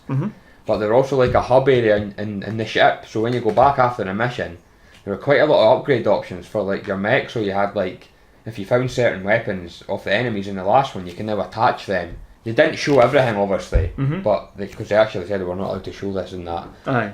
But they seem to be quite a bit of depth to it. Mhm. It did look quite fun. It looked a wee bit cell shaded, Yeah. which I think plays in the Switch's favour because obviously it's not mega powerful. Exactly. There's actually an anime called Ex Machina, so I don't know if it's related to that. I know I've not actually watched it, but I have heard of that. Yeah, I've seen. Sounds familiar. Yeah, it does. But So it could be related to that. it looks quite good. I think I would buy that. I think I'd buy it. It does look quite fun. My only concern with it was that the thing that I've seen that looked most, what it reminded me of was Lost Planet, and Lost Planet for me was just a disaster. The first one was good. I liked the first one, but it didn't. There were a lot of hype around that game. Yeah, And then I think they did. who made Lost Planet again? Capcom. Yes, it's Yeah, it was Capcom. Yeah, but yeah, I really was interested in Daemon X Machina, but primarily because it made me laugh just by setting up this ludicrous thing and then just not telling us what it was. See, the thing with like the Switch Directs is like a double-edged sword because they just want to fire stuff like Aye. there's your trailer, there's your trailer, there's your trailer, instead of like filling it with like. There's two ways of doing those press conferences at E3, which is you do it the way they've done it, which has its downsides, or you do it the way Ubisoft did it, where you just play into the insanity. Or you get like But- 5 guys on stage to talk for an hour and a half. It's like, well, just No, show us the no, trailer. no, Just no, show no, us the no. trailer, please. Just have a dancing bear on stage. Just have a dancing bear on stage, or a guy dressed up as Evil Knievel whose name's Anti. Super Smash Bros. Oh yeah, You've played this definitely before, be yeah. buying that. Yeah, There's so many massive roster of characters in there. aye. And the thing that I've been thinking as well is for DLC, who else can they put in that game now? Because the roster's just massive. I think a lot of people were asking for some of the Rabbids characters, Like- but that's a Ubisoft game. I don't know if they'll put them in. Because Mario Rabbids crossover though, Yeah. so they've got kind of a little partnership thing going on there. Yeah, but I don't So- know if it's Nintendo enough for them to put the Yeah, Rabbids characters in. Maybe, But they might. I wouldn't be against it. but I'm definitely buying that. I think Right. it's November, something like that comes out. Yes, it's very late on. People were expecting that a lot sooner than that because it's been in development for quite a bit of Yeah. time. But well, what do you expect with 65,000 Ridiculously characters? fun games. Yeah. So fun games. The problem that I had was the only one I ever had was GameCube, and I didn't have anybody to play That was with. a great one. Was that Melee or Brawl? Yeah, Melee. Melee. Oh. And I didn't have anybody to play it with, so I was just like kicking bots out there and just realised it's boring. I'm not playing that again. And I went back to playing Star Wars Bounty Hunter. I think it was That's great. probably still seen as the best one. The GameCube one. I've still got it sitting there somewhere, but you need someone to play that game Yeah, with. You you need a do. group of people. Like the competitions which I have watched, they're a lot of fun. Ah, they are fun. But, You get a few sore losers in their ones. but they can't actually kick the other person though. Right. So, Captain Spirit. Yay! This is the one that you actually get to talk about because you know this. Yes. I watched the gameplay footage of Life is Strange and I really wanted to play it. So before I found out what happened in the gameplays, I immediately went and downloaded it, bought it, played it, and cried during some of the bit because it's a very very emotional game at certain points. I won't spoil it, but the only downsides to it is that the character walkthroughs themselves had very limited actual actions when they were just literally talking to each other. What do you mean by walkthrough? I don't know what the actual word is, but like a walk cycle, is that what it is? Where you have a set amount of motions a character can actually perform on screen, and they just repeat it over and over. It's like when you watch an old cartoon. Animations, yeah. Yes, sorry. And that was annoying, and also the script wasn't fantastic because the actual language the kids used wasn't real kids lying. It didn't feel real. It felt like an adult writing it. It sort of broke the immersion a little bit. Yeah, of that. but apart from that, I really loved the story and I really loved the gameplay itself. It was, for somebody who's not a big gamer, it was fairly simplistic to be able to follow along with it. So this is Life is Strange. That's Life is Strange. And the people who made that made this, yes. and that's an episodic game, Yes. and it's all about a teenager. It's about a teenager. It's not a big spoiler, but it happens within the first 10 minutes. Discovers she's got powers where she can reverse time and change the outcome of Quantum certain break. events. They did release a follow-up game, but that was Before the Storm, which was a prequel. I wasn't that interested in that. I've seen the game trailer for. Seen that as well. Yeah. It didn't look all that interesting. Yeah. It played a bit on the previous one from the sounds of it, a bit too much. It was, because it was do that. There's a thing in Life is Strange, a character goes missing, and this is about the introduction of that character and also another character she interacts with. Captain Spirit looks like a very fun game. It looks more like what Life is Strange was. So that character you were talking about that's introduced, yes. That's the Before the Storm? Yes. So, okay, so this isn't about... Right. From what I gather, Captain Spirit is set in the same... it was either the same timeline or the same world that Life is Strange is. Mm-hmm. And it's from what I gather, it's about a young boy, and I can't tell if the superhero element, because he's very into superheroes, it looks like, if the magical, in quotation, magical bits is purely in his imagination, or if he actually develops some sort of power. Mm-hmm. And it looks fantastic. It looks beautiful. It's got a very interesting storyline, it looks like. I can't wait to play it. I've downloaded it. I really cannot wait to get on when I have time. Put this in context. You found a 5-minute break during the setup today to download it. Because I thought... As soon as you found out about it. When I found out about it, I was like, oh great. But then I had been convinced you could only play it on PS4 and Xbox. And then I discovered it on Steam. Aye. And I was like, yay! Yeah, I actually originally thought it was only for consoles as well. Yeah, I don't know why nobody said. So I don't know if it's a free demo that's just available on Steam, but whatever it is, I'm gonna play it because apparently this will interact with the sequel to Life is Strange, which is Life is Strange 2. I don't know how it's going to interact with it, but it will. It'll do something to it. So I cannot wait. I'm genuinely so excited. It all plays out inside a child's imagination, doesn't it? Yeah, that's what I gather. But could be mental health as well. Aye. But there's a scene in the game trailer where he's like just not in his glorified superhero costume, but like the one which he makes himself. Written like on marker on his head or something like that. And he's in front of a snowman, and he goes like throws his fist at the snowman, which is about 5 feet away, and then a bit of the snowman just falls off. So I don't know if that's in his head or he's actually but it could be interesting. So it looks interesting, yeah. I think that was it Hellblade or something like Ninja Theory. Yeah, Microsoft got that was. I've not played it, but it's supposed to be amazing. I think. See, there was one person who rated it in a podcast I was listening to who just said, "Yeah, it was all right, but it played too heavily on her mental health issues." Get out of the room. That is what it was. Halo, it plays too heavily on guns. Too many aliens. Yeah.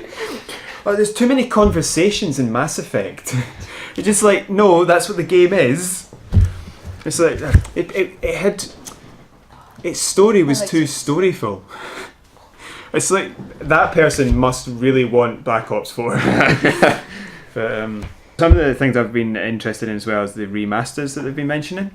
So there's rumours around some of these, and some of them definitely are already here. So I think Nier Automata Become as Gods, that's coming to Xbox One, which it wasn't available for before. No, PlayStation exclusive. Yep. Red Faction Guerrilla Remastered.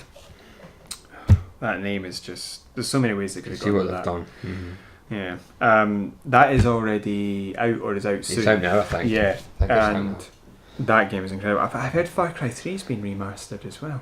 I nearly said remastered there. It's been remastered too. I heard a rumour about that. Is it called remastered or Mars? Because remastered? it's based on Mars. It's remastered because it's on Mars. But I just thought you were saying it wrong. No, it's a remastering. But remastering. I'm really looking forward to new Nier Automata because I want to play that with all the DLC together. And apparently you have to play it through twice to get everything done. 3 times, right. So, we're not going to make that a gameplay video, I'll tell you that. Kill my little brother from old age if we recorded all of that. But Red Faction Guerrilla, I still remember playing that. So they are on the 360. That was incredible. Just there's a story. The sledgehammering things down. Wham! You want me to save Mars? Okay. Wham! You want me to do it just now? Right, okay. Wham! It's like the first game I played, I had destructible environments, like, and it was just so fun. And that's why the next game didn't work properly, because they boiled it down instead of bringing it up. You were basically, it was Armageddon. It was mission based rather than open stuck world. in this cave for the full game. It was rubbish. Just you shoot a wall and it doesn't crumble because it's the world. But it's just... You just like bash away at these big pylons and they just... that was so much. See, what was fun as well, I was blowing something up and then it's not moving and falling down, you've blown all the supports out and you're like, oh, what? You're just getting ready to throw another grenade or fire a nano rifle and it just goes. I think it needed the sort of like the scrap metal being sucked towards you, but that would be the only criticism. One thing it does is it does not take itself seriously. It knows what makes it fun, so it sticks with that. And that's why I'm really looking forward to that. I'll be getting that again. Far Cry 3, if that does happen. I never played it first, but I remember you liked it. Fatigued the Far Cry now. Far Cry's got... 3 was it. If you play 1, get 3. Yeah, but... If you had to play 1, get 3. But I think one of the problems with Far Cry's epitome is like Primal and 5, which is where they just totally lost the plot. I don't know how I managed to get 1,000 gamer score on Primal. I must have been just ridiculously bored at the time and done it because it was just dry. It was a good idea in theory. They just didn't do it properly. In theory it was a good idea with the spears, but it was... 5 was the real problem, where they just like basically repeated missions essentially, and you got apparently your character got 4. Are you talking about the new one? 5, yeah, where they basically abducted your character like 4 times during the main story. It's like, how's this? It's like James Bond. Or Batman. It's like, what is going on here? Shoot him. No, we're going to cut him in half with this laser. Shoot him. He's there, just shoot him. No. We're going to feed him to a shark with a laser on its head. It's just nonsense. Far Cry Blood Dragon. That was the best Far Cry by far. That was incredible. It was set in the sort of like Total Recall / Terminator like sort sci-fi from the 80s environment. Yeah. So it's based in like now, but it was made like 4 years ago or something like that. But it was designed with a sort of what would the game look like if people were imagining it with modern day gaming technology, but in the 80s. So good. And it's sort of like laser pistols. Cyborgs. It's set in modern day, or is it set in the 80s? It's set in modern day. Right. If you were to move, so you can imagine. It's like modern day, but with like a 70s skin. An 80s skin. Yeah. Right. So the enemy which caused the nuclear disaster wasn't China like it is in Fallout. It was Russia. Okay. So it's sort of like what sci-fi game would you make with modern technology if you had designed it in the 80s? Okay. So it's still things like cyborg arms and stuff like that. But you've also got find the videotapes all over the place and 8 tracks and stuff like that, I think. So it's really it's basically the story in it is basically and the just quotes. I think it's got amazing quotes, and what's his name? Michael Biehn just does a really, really deadpan voice acting. Okay then, I'll just do that. And then he takes a bullet out of his arm. But it's and you ride the dragon, because there's these cyber dragons or something like that they're called, and the cyborg hearts. But I think the best thing about the design, like, it's basically purple and green and blue. And you've got mutated sharks for enemies and mutated bears and all that. And then they're like dinosaurs, and you ride a dinosaur that has armour, and when you're introduced to the dinosaur, it does it like an American car advert from 1980s. That's why like it really reminds me of Turok a bit, actually. Yeah. And then you've got the star on your wrist, the ultimate weapon at the end of the game, where you basically spend your own life force to fire laser beams everywhere, killing everybody instantly. It's just interesting. Absolutely. It was only incredible. DLC as well, and it was. No, it was a standalone arcade. Was it arcade? Yeah. But what was really incredible about the whole thing was standalone. Yeah. the story was you're a cyborg, you're special forces, but you have to stop a cyborg commander of a cyborg regiment who's gone rogue on an island. Tiny wee island out in the middle of nowhere. It doesn't really tell you where it is, but you can apparently see Canada and America from it, and that's the flaming background from the nuclear fires. It's just the setting. It was really fun. And you've got a bow and arrow in it. It's probably the best Far Cry game. It was the best Far Cry game. It was incredible. I loved playing that game. The bow and arrow, they were like light arrows. Exactly, but it was short, and it didn't overstay its welcome. It was incredible. I'd recommend you play that. Right. Backpack. It is backpack. That's backpack. So Okay. you should. I'm sure. I should. Backpack. So I'm looking forward to that.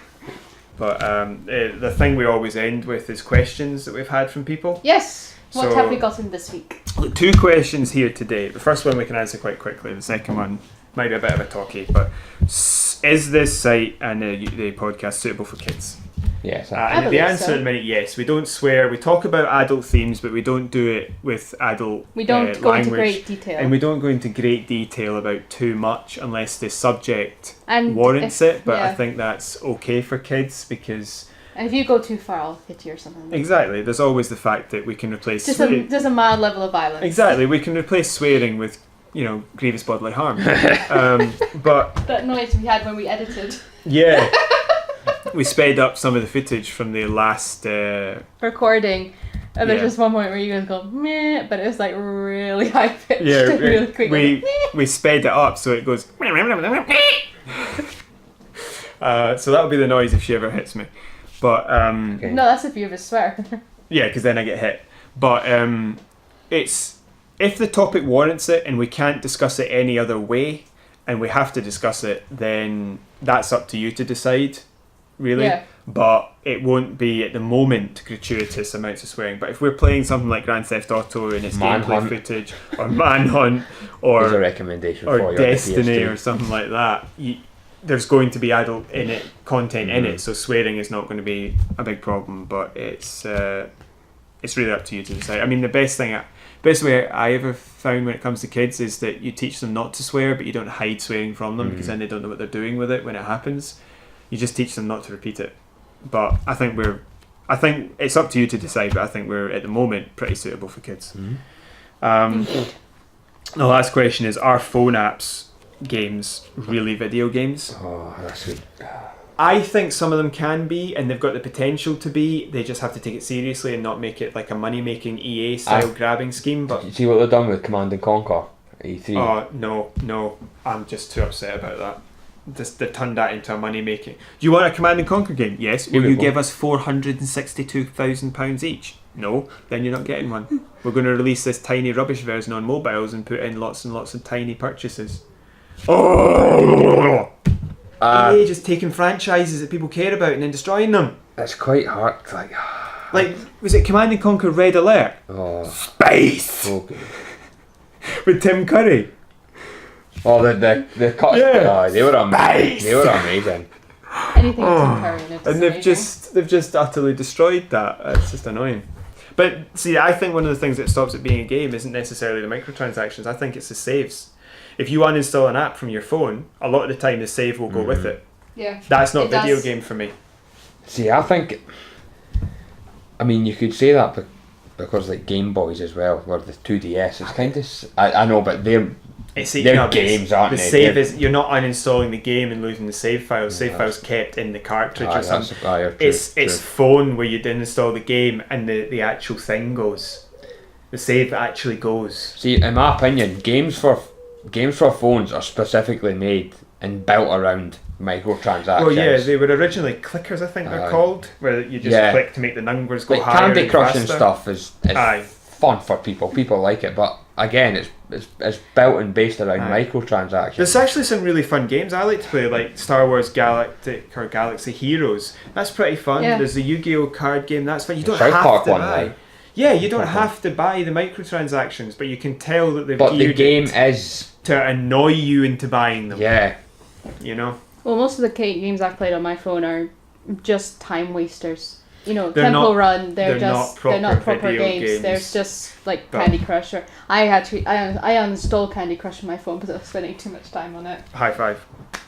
For me, though, the big thing is that you're not taking your game seriously if somebody loses hundreds of hours of progress because they had to uninstall it because you've updated it and it won't play unless they uninstall it. And I think mobile games are just too dangerous, especially if there's little kids about, because you constantly hear stories about Exactly. people spending hundreds of Yeah. pounds. See, I think that's intentional. Exactly, yeah. Yeah, But but they- it's for an adult. It's an adult's phone, and adults are giving their phones to their kids to entertain them, and then they're spending, a month's wage. Well, I've got a story about someone who shall remain nameless that was playing a mobile game, and it was like a city building game, and he was actually building these buildings but he was actually paying with real money. Oh my god. And he thought it was in-game I know money. that story, I know who it was. And he got like a 400 quid phone bill. Oh my yeah, god. I told you, didn't I? Yeah, it's so funny. So it has got the mind of a child. In fairness, right, if anybody can cover that bill, he's got it covered. I think he's alright. This isn't somebody who would... Thing is, he didn't. Oh, did he not? No, Oh, that's where it's problematic. That's where you're sort of supporting Netherlands and Belgium and all those other people that are really thinking about coming down hard on loot boxes and microtransactions. See, like, with Overwatch, loot boxes, it's all cosmetic. Which I think, if you want to buy a loot box for cosmetic things, then that's up to you. If you want new uniforms or whatever, then that's fine. But I think if they're going to chuck in so many to the point, they need to make the game either half price, 20 quid, or they need to make it an actual free to play game. Because I think Overwatch could be free to play and they'd still make a lot of money on it. Yeah. But the characters they're releasing, I think they're free though, aren't they? They've been releasing characters and I think they're free. I think they did it the same way as Siege, where Siege definitely released characters that you buy with in-game currency. Oh, right. So you don't buy it through microtransactions. Rocket League. Oh, that's amazingly fun game.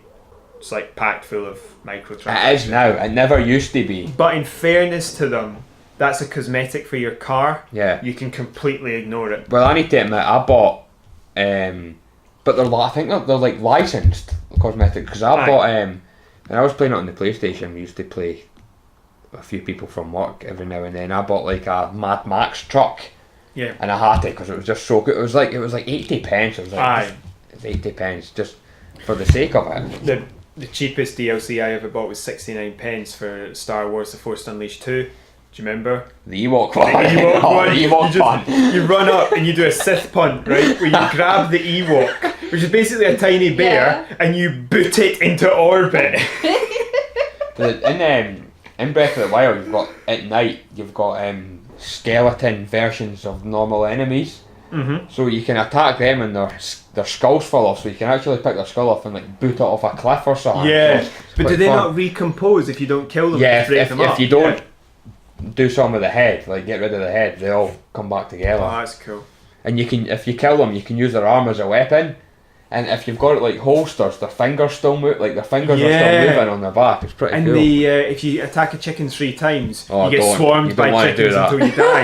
You can't. You will get massacred. It's basically like the start of Halo, original Halo. If you shoot enough of the people on the bridge, then the team of Marines who are immortal come out. Yeah, they're immortal, unreloading Marines. Yeah, unrelenting, unreloading Marines just annihilate you. But assassinate Captain Keyes and then that's you. Oh my god. Oh, do you remember when you had to keep him alive in Truth and Reconciliation? Keyes is when you rescue him. When you rescue him. This is when you rescue him from the Covenant. Oh, that was so hard on Legendary. Yeah. You got a sniper. They give you about triple ammunition, right? Which is they never do that in any other part. Do they give you spare ammunition? It's just that one, and you're so thankful for it because you desperately need it. But the amount of times. Because it showed you the health bars for all your teammates in that one, and if he was on less than half, you're panicking the whole way through. Because he can't get his health back up, and if he doesn't hide either, and they don't really protect him that much. That's why you need to kind of just sprint so far ahead of them and clear out each area before they get there. Because they've got like plasma pistols and stuff, and you spend half the time shooting at a wall. Yeah, that was the thing with the Needler. They'd finally aim down when the guy's in cover and it doesn't do anything because it hits a wall. And then you just hear when they get plasma grenade. Yeah. Oh yeah, when they got a grenade stuck to them and you'd hear this high pitched scream. You just see their bodies flying through the air. And when the bodies fly through the air, they keep kicking like they're swimming through the air. Swimming. Yeah. Oh, it's incredible. Anyway, to go back to the actual question of are phone apps games really games? No. Not yet, but they could be if they took it seriously. They're making a bit more progress. Like, I heard about a really, really good one that I will want to talk about at one point, where apparently the graphics have been evaluated and they're about as good as a console game. And it's a proper RPG and the microtransactions aren't big and they brought in voice talent for it and all that sort of stuff. So these guys took it seriously, but it's probably like a sort of CD Projekt sort of Red sort of thing where they take it seriously and they're a smaller company. Like the CD Projekt Red took DLC for The Witcher 3 seriously, whereas EA, bigger company, a bit more of an example of just money grabbing to a degree, all of the degree, and that's most phone games are more like that. Yeah. So yeah, that answers all the questions. This is unrelated to the question, but see the Cyberpunk trailer. I kind of got a Deus Ex feel from it. I don't know what it was, but I think because it's going to be first person in kind of the world, I don't know why, I just got a kind of I have to say I actually got a really strong Deus Ex and I think it was because of the fact that human beings look augmented. Yeah, that's what it was. Yeah, I think that's what it was. I don't know how I feel about this, because first person, I know it's just because I'm just thinking about The Witcher. Like, you liked the third person element, but I really liked Deus Ex and it was first person. I think it works better. Deus Ex is first person. I genuinely think that it will be the setting. I think the setting works a bit better than fantasy. Than fantasy. Fantasy, you need to have the choice between first and third. I think, depending on the game. Like The Witcher, third person works fine. Oblivion, first person works fine. But I think that if you were to play Fallout in third person, it'd be quite awkward. Get annoyed. But it's the environment has to suit. Because it's how you're viewing the environment, so it has to suit. That's true. So maybe they've made this suit. They have to get it right. I agree with you. They have to get it right. But they will get it right. It's exactly. them. But I'm looking forward to it. It'll be good. It's CD. You could bet your life on it. It'll be a good game. They won't pull out an EA with Mass Effect Andromeda, which was just shoot me in the face, please. But yeah, apparently there could be some more Mass Effects on the way to make up for that disaster of biblical proportions. Samuel played it for a while, but I remember him. He was giving feedback on it, and he was just like, he never played it again after that. It's okay. Yeah. And then we started playing Halo, and he totally forgot about it. Never played it again. So that's everything for today. That's the last piece on the agenda. I've got one last question, if I can add it in. Go ahead. What game are you most excited from? From the E3. Yeah. Just based on the E3 showing. I would have to say I am excited for things like Skull and Bones, Hitman 2, or Halo. I think it would have to be CD Projekt Red's Cyberpunk. I think for me, Halo. Halo's exciting, but it's not real enough yet. Yeah, it's not gameplay. It's got so much possibility. A lot of that is still bad. Yeah. I think for me, if this Halo doesn't hit the spot for me again, I'm done with it. It's possible. Yeah, one of the things they really needed to do was bring back single screen multiplayer. I don't know why they took that out. One of the best things was sitting with your friend playing Halo split screen. I think they just automatically assumed everybody's got online now. Okay, everybody's got online, but if I want people, what you used to do, where Halo nights is, you want people to come over and play. To sit. You want to socialise with your friends. Exactly. 4-player Halo might not be like, the screens are huge. You might have a small screen, but you don't need 3 screens, 3 controllers, 3 copies of the game, 3 Xbox Live Golds. You can just play it. It's just stupid. It reminds me of Halo 2 when Halo 2 first came out. When I went to my friends to play, we played 4-player on this one TV, and it was a 15-inch, and the screen was like that each, but it was still fun. It was still fun though. Yeah, it still had a really good fun. Halo's not COD. You're not running around thinking, if only I'd thrown that knife slightly further over here. It's a bit more fun. It's a bit more relaxed. I didn't like the fact they took out single player. Single screen multiplayer. The thing about Halo is they need to focus more on the single player now, because the multiplayer in 5 is good. It's really good. It is good. But they need to get the story back. I think they need to go back to basics a bit with the Covenant. Well, here's the thing. You've got Nathan Fillion, who's not just a great actor, he's an amazing voice actor. He's good in it. Stop giving him rubbish stories. ODST was incredible. See, I kind of like that about it, because it was an ODST, and he's a Spartan now. Yeah. So I like that. He's in it, but Like I want Halo to be Halo again. I want to go on a Covenant ship. I want to fight Covenant. I don't want to fight robots. Halo's not about fighting robots. No. It's just you got see on Legendary. You got satisfaction from killing an elite commander Right. and his grunts Or a hunter and jackals or and something like hunters and stuff. But there's no satisfaction in killing robots. No. There's just no satisfaction in They it. don't. Because they're robots or androids or whatever you want to call them. They just don't have that personal connection when No. you take them down. What are they called again? Prometheans. Yes, Prometheans and It's the just Phaeton. it's not fun. No. Anyway, we'll probably see more next year. Yeah. Well, we better see more next year. Yeah, or there won't be a game. But, right, so that's all the questions that we had, just the two. If there are any questions that anybody wants to ask, then you can contact us on overshadow.shadowcast@gmail.com. It'll be written in the description underneath the video, underneath the Shadowcast, and put in the subject bar, or you can just put in ShadowCast and we'll know what it's for. We'll do our best to get to everything.